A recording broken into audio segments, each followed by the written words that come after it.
তারেক রহমানকে কারাগারে নেয়ার উদ্দেশ্য ছিল এই জাতিকে পরাভূত করা এবং পার্শ্ববর্তী দেশ দিয়ে শাসন করা বলে অভিযোগ করেছেন বাংলাদেশ জাতীয়তাবাদী দল বিএনপির সিনিয়র যুগ্ম মহাসচিব রুহুল কবির রিজভী।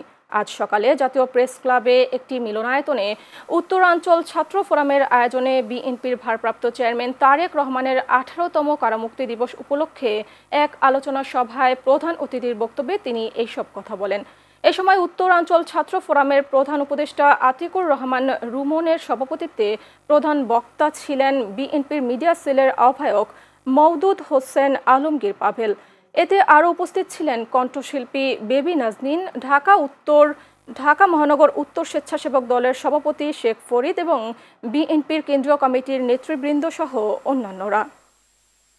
তারেক রহমান সাহেবের কারামুক্তি দিবস, আমি আগেই বলেছি যে তাকে কারাগারে নেওয়ার উদ্দেশ্য ছিল এই জাতিকে পরাভূত রাখা এবং এইখানে তাদের প্রতিভূতি এ দেশটাকে শাসন করা এবং আমাদের অর্থনীতি, আমাদের সংস্কৃতি, আমাদের সবার উপর প্রভুত্ব অর্জন করবে পার্শ্ববর্তী দেশ।